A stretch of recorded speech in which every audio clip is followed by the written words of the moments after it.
بسم اللہ الرحمن الرحیم نحمدہ ونصلی علی رسولہ الکریم اما بعد فاعوذ باللہ من الشیطان الرجیم بسم اللہ الرحمن الرحیم فاتقوا اللہ واطیعون، اللہ سے تقوی اختیار کرو اور میری اطاعت کرو۔ سب سے پہلے اپنے اس چینل پر جس کا نام قرآن تعلیم و ادب ہے، میں آپ سب کا استقبال کرتی ہوں۔ السلام علیکم ورحمۃ اللہ وبرکاتہ۔ جیسا کہ آپ جانتے ہیں کہ میری جو لاسٹ ویڈیو تھی وہ تھی تقوی کے اوپر، کہ تقوی کیا چیز ہوتی ہے۔ تو جو ہر زندگی کے ہر معاملات میں اپنے آپ کو ہر برائی سے بچانا تقوی ہوتا ہے۔ اب یہاں پر ہم دیکھتے ہیں کہ اجتماعی تقوی کیا ہوتا ہے، کیونکہ یہ سب سے زیادہ ضروری بھی ہے اور ہمارے ذہنوں میں اس کا تصور ہونا بھی چاہیے اور ہماری زندگیوں میں بھی یہ چیز آنی چاہیے۔ کیونکہ جب ہم دیکھتے ہیں کہ اللہ تعالیٰ نے کچھ چیزوں کو حرام قرار دیا اور کچھ چیزوں کو اللہ تعالیٰ نے حلال قرار دیا ہے، اور اسی طریقے سے اللہ تعالیٰ نے کچھ کو احکامات اللہ تعالیٰ نے نازل کیے ہیں جو کہ ہمارے ذہن میں ہیں۔ جیسے اگر ہم کو معلوم ہوتا ہے کہ اللہ تعالیٰ نے کچھ چیزوں کو حرام قرار دیا ہے تو فوراً ہمارے ذہن میں یہ آتا ہے، جیسے سود کھانا حرام ہے، شراب پینا حرام ہے، زنا کرنا حرام ہے، اور مال کو حرام طریقے سے کمانا اور کھانا حرام ہے۔ یہ ساری چیزیں کیا ہے ہمارے ذہن میں آ جاتی ہیں، لیکن جو بہت کم جو ہمارے ذہنوں میں یہ بات آتی ہے کہ معاملات کے بارے میں، کہ انسانوں کے ساتھ کے جو تعلقات ہوتے ہیں، تعلقات میں اور حقوق میں اور فرائض کی ادائیگی میں جو ہے بہت سی ایسی چیزیں ہوتی ہیں جو حرام ہیں، اور پھر بہت سی چیزیں جو اللہ تعالیٰ نے فرض کی گئی ہیں، جیسے نماز، زکوٰۃ، روزہ وغیرہ، اس کے بارے میں ہم بہت اچھے سے جانتے ہیں۔ اور پھر یہ ہے کہ اللہ تعالیٰ نے کچھ چیزوں کو حرام قرار دیا، جیسے کہ آپ دیکھیے خون بہانا ہے، کسی کا حق ماننا ہے، حسد کرنا ہے، یہ سب چیزیں کیا ہے، غیبت کرنا، یہ ساری چیزیں کیا ہے، حرام ہے۔ اور پھر غیبت کے بارے میں آپ دیکھیے کہ اللہ تعالیٰ نے یہاں تک کہا کہ غیبت جو کرتا ہے وہ اپنے مردہ بھائی کے گوشت کھانے کے برابر ہے، یعنی اس طریقے سے اللہ تعالیٰ نے اس کی ممانعت جو اللہ تعالیٰ نے حرام اس سے قرار دیا ہے، اس لیے کہ قرآن نے کہا ہے کہ یہ چیز کیا ہے، حرام ہے۔ اور پھر اس طرح خنزیر کا گوشت کھانا بھی کیا ہے، حرام ہے۔ لیکن اب ہم دیکھتے ہیں کہ بہت سارے ہمارے اندر ایک جیسے ہم سنتے ہیں کہ کوئی چیز حرام ہے، جیسے شراب کو دیکھتے ہیں تو ذہن میں یہ خیال آتا ہے کہ یہ کہیں نہ کہیں ہمیں کراہیت سی محسوس ہوتی ہے، یعنی جو سچا مسلمان ہوگا وہ سچا مسلمان کیا کرے گا، اس کے اندر حرام چیزوں سے کراہیت ہوگی اور وہ اس کے قریب جانے سے کیا ہے، اپنے آپ کو ہمیشہ بچاتے رہے گا، کیونکہ اس کے دل میں اللہ کا خوف ہوتا ہے، اللہ کا ڈر ہوتا ہے، اسی لیے وہ کیا ہے، حرام چیزوں سے اپنے آپ کو بچاتا رہتا ہے۔ در حقیقت اگر ہم دیکھیں گے کہ قرآن یہ کہہ دے کہ یہ کام مت کرو، تو جو چیز کو قرآن نے یعنی اللہ تعالیٰ نے جو منع کیا ہے اس کو کرنا، یعنی جو نہیں نہ کرنے کے لیے کہا گیا وہ چیز کیا ہوتی ہے، حرام ہوتی ہے۔ جیسے کہ سود کھانا، شراب پینا، زنا کے اللہ تعالیٰ جسے فرمایا کہ تم زنا کے قریب بھی نہ جاؤ، یعنی زنا کے پاس زنا کے قریب ہی نہ جاؤ، یعنی اس راستے پر ہی نہ جاؤ۔ اور پھر دوسری جگہ اللہ تعالیٰ نے فرمایا کہ تجسس نہ کرو۔ دیکھیے اب یہ کتنے بڑی یہ چیزیں ہیں کہ تجسس، کسی کے ٹوہ میں رہنا، یہ جب ہم ٹوہ میں رہتے ہیں تو ہمارے دل میں کیا ہے، برائی زیادہ پیدا ہونے لگتی ہے۔ اب ہم ایک دوسرے سے معلوم کرتے ہیں یہ کیا ہوا، اس کے بعد یہ کیسے، وہ کیسے۔ بہرحال انسان جب ٹوہ میں لگتا ہے تو اس کے دل میں پھر کیا ہوتا ہے، اللہ تعالیٰ نے فرمایا کہ بدگمانی سے بچو، بدگمانی مت کرو، کیونکہ جب انسان تجسس میں جاتا ہے تو اس کو گمان بھی ہوتا ہے، ہاں ضرور اس نے میرے بارے میں یہ کیا ہوگا، ضرور ایسے اس نے میرے بارے میں کہا ہوگا۔ اس طریقے کے خیالات جو آتے ہیں تو اللہ تعالیٰ نے منع کیا کہ بدگمانی نہ کرو اور تجسس نہ کرو سب سے پہلے، اور اس کے بعد بدگمانی کرنا کیا ہے، بہت بڑا گناہ ہے۔ اور اس کے بعد یہ فرمایا کہ غیبت مت کرو، کیونکہ اب آپ دیکھیے کہ یہ ایک سلسلہ وار چیزیں ہوتی ہیں جو کہ ہمارے معاشرے میں اس میں جو تقوی میں اختیار کرنے کی ضرورت ہے۔ اللہ تعالیٰ مجھے بھی توفیق دے اور آپ سب کو بھی اور سننے والوں کو کہ ہمیں یہ چیزوں سے اپنے آپ کو ہمیشہ بچانا ہے، تجسس سے بچنا ہے، بدگمانی سے بچنا ہے، کیونکہ یہی اجتماعی تقوی ہوتا ہے۔ اور پھر دوسرا، غیبت نہیں کرنا چاہیے، کیونکہ کسی کا اور پھر یہ کیا ہوتا ہے، ایک سلسلہ ہوتا ہے کہ پہلے تجسس آئے گا، ٹوہ میں رہنا، ایک دوسرے کے بارے میں معلوم کرنا، اس کے بعد بدگمانی آپ جب جنم لیتے رکھتی ہیں، جب یہ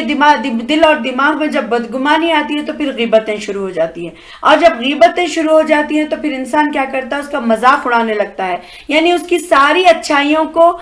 کیا ہے پسے پشت ڈال کر یہ کام کرتا ہے انسان کہ وہ پھر اس کا مذاق اڑانے لگتا ہے سامنے والے کا، اور اس کے بعد اس کے لیے برے القاب کا استعمال کرنے لگتا ہے اور پھر گالیاں دینے لگتا ہے۔ اسی لیے اللہ تعالیٰ نے فرمایا کہ تجسس نہ کرو، اور پھر اللہ تعالیٰ نے فرمایا کہ گمان نہ کرو اور غیبت مت کرو اور کسی کا مذاق نہ اڑاؤ اور برے القاب سے نہ پکارو اور نہ گالیاں دو۔ یہ سارے کے سارے جو احکام ہیں وہ بھی ایسے ہی احکام ہیں جیسے کہ اللہ تعالیٰ نے نماز، زکوٰۃ وغیرہ کے بارے میں فرمایا ہے۔ کیونکہ اب آپ دیکھیے کہ اللہ تعالیٰ نے چور کا ہاتھ کاٹنے کا حکم دیا، شراب سے رک جانے کا حکم دیا، سود نہ کھانے کا حکم دیا۔ ان کے درمیان قرآن میں کوئی اللہ تعالیٰ نے فرق نہیں رکھا ہے، کیونکہ یہ ایک دیکھیے آپ، یہ جب یہ سارے کام ہوتے ہیں جیسے غیبتوں سے بچنا، بدگمانی سے بچنا، اور پھر کیا ہے یہ مذاق اڑانے سے بچنا، اور کسی کے ٹوہ میں نہ رہنا، اور پھر ایسی چیزوں کو ہوا نہ دینا، یعنی اس کے بارے میں معلوم کرے پھر دوسروں کو پہنچاتے کہ اس طریقے سے کاموں سے کیا ہے بچتے رہنا، یہ ساری چیزیں کیا ہے یہ بہت ہی مشکل کام ہے۔ اسی لیے کیا کیا گیا ہے، اسے آہستہ آہستہ تقوی سے یہ چیزیں نکل چکی ہیں، کیونکہ انسان کو لگتا ہے کہ یہ کام ہمارے بس میں نہیں ہے، تو اسی لیے کیا ہے پھر یہ چیزیں بھی چلتی رہیں گی۔ تو یہاں پر اللہ تعالیٰ نے چونکہ تقوی کا یہ جو پہلو ہوتا ہے یہ اجتماعی سے تعلق رکھتا ہے، یعنی اجتماعی زندگی سے ہمارا اس کا تعلق ہوتا ہے، کیونکہ یہاں پر برائیاں جو جنم لیتی ہیں یہی بیماریوں کی وجہ سے ہوتی ہیں۔ تو اسی لیے ہمارے اوپر اپنے آپ پر ان چیزوں کو حرام کر لینا ہے کہ ہم جھوٹ نہیں بولیں گے، ہم کسی کا مذاق نہیں اڑائیں گے، ہم کسی کی ٹوہ میں نہ رہیں گے، ہم کسی سے غیبت نہ کریں گے۔ انشاءاللہ ایک کوشش ہم کر سکتے ہیں۔ اور قرآن میں تقوی کی جتنی بھی تعریفیں اللہ تعالیٰ نے کی ہیں، جیسے کہ سورۃ البقرہ کی ایک مشہور آیت جو ملتی ہے ہمیں کہ لیس البر ان تولوا وجوہکم قبل المشرق والمغرب واولئک هم المتقون، نیکی یہ نہیں ہے کہ تم اپنے چہرے مشرق کی طرف کر لو یا مغرب کی طرف، بلکہ نیکی یہ ہے کہ آدمی اللہ کو اور یوم آخرت پر، فرشتوں کو اور اللہ کی نازل کی ہوئی کتابوں پر اور اس کے پیغمبروں کو دل سے مانے، اور اللہ کی محبت میں اپنا جو دل ہے پسند اور جو مال ہے اللہ اپنے رشتہ داروں پر اور یتیموں پر اور مسکینوں پر اور مسافروں پر اور مدد کے لیے ہاتھ پھیلانے والوں پر اور غلاموں کی رہائی پر خرچ کرے، نماز قائم کرے، زکوٰۃ دے، اور نیک وہ لوگ ہیں کہ جب وہ عہد کریں تو اسے وفا کریں، اور تنگی اور مصیبت کے وقت میں اور حق اور باطل کی جنگ میں صبر کریں۔ یہ ہیں راہ راست یعنی راست باز لوگ، اور یہی لوگ متقی ہیں۔ یعنی اللہ تعالیٰ نے ان کے اوصاف بیان کیے ہیں کہ نیکی صرف یہ نہیں ہے کہ تم نماز پڑھ لو یا پھر مشرق کی طرف اپنے چہرے کو کر لو یا مغرب کی، نیکی یہ ہے کہ آدمی اللہ تعالیٰ پر، آخرت کے دن پر، فرشتوں پر، نبی پر اور یہ ساری چیزوں پر ایمان لائے، اور اس کے ساتھ ساتھ وہ اپنے پسندیدہ مال کو اللہ کی راہ میں خرچ کرے، کیونکہ مال کیا ہے، جب انسان کما کے جمع کر رکھتا ہے تو اس کے اندر بخل اور کنجوسی آنا شروع ہو جاتی ہے۔ تو اللہ تعالیٰ نے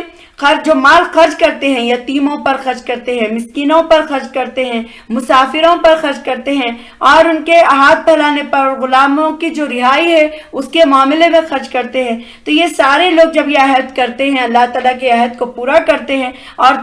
تنگی اور مصیبت کے وقت پر حق اور باطل جب سچ اور جھوٹ سامنے آتا ہے تو اس کی جنگ میں کیا ہے صبر کرتے ہیں، تو یہی لوگ کامیاب اور متقی لوگ ہیں۔ یعنی اللہ تعالیٰ نے ان کی آیت کو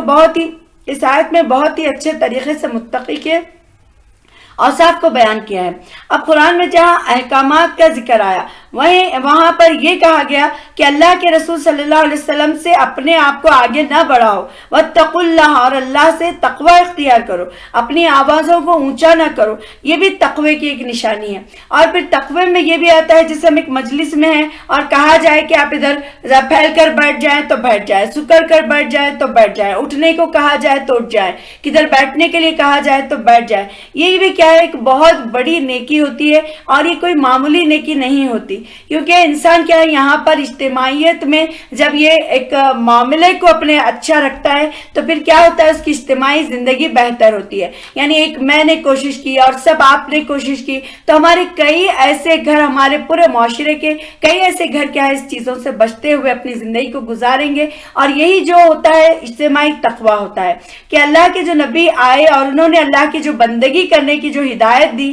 اور وہی قرآن میں ہر نبی کی دعوت بھی اللہ تعالیٰ نے نقل نقل کی ہے. اور پھر سورہ آل عمران کی آیت نمبر 50 جو کہ میں نے پہلے تلاوت کی کہ فَاتَّقُوا اللَّهَ وَأَطِیعُونِ، اللہ سے تقوی اختیار کرو اور میری اطاعت کرو. نبی صلی اللہ علیہ وسلم کی جو اللہ تعالیٰ نے جو ہدایت دی کہ اللہ تعالیٰ سے تقوی اختیار کرنا ہے، اور دوسرا کیا ہے، اللہ تعالیٰ کی اطاعت کرنا ہے، یعنی جو اللہ تعالیٰ نے حکم دیا ہے اس کو ماننا ہے. تو گویا اس کتاب سے فائدہ اٹھانے کے لیے کیا ہے، تقوی بہت زیادہ ضروری ہوتا ہے. تو یہ ہوتا ہے اجتماعی تقوی کہ ہم اپنے آپ کو جو کامن جو معاشرتی جو برائیاں ہیں اور معاشرے کی جو بیماریاں ہیں اس کو اگر ہم ختم کرتے چلیں تو انشاءاللہ ہمارا معاشرہ کیا ہے، ایک بہت ہی اچھا اجتماعی یہ تقوی اس میں پیدا ہوتا ہے، اور کئی گھر اور کئی زندگیاں اس سے کیا ہے بچ سکتے ہیں. کیونکہ آپ دیکھیے کہ ایک انسان کی بدگمانی سارے لوگوں کو تباہ کر دیتی ہے، اور کبھی ایسے ہوتا ہے کہ ایک انسان کی بتائی ہوئی کوئی ایسی چنگاری کہ پورے چیزوں کو تباہ کر دیتی ہے،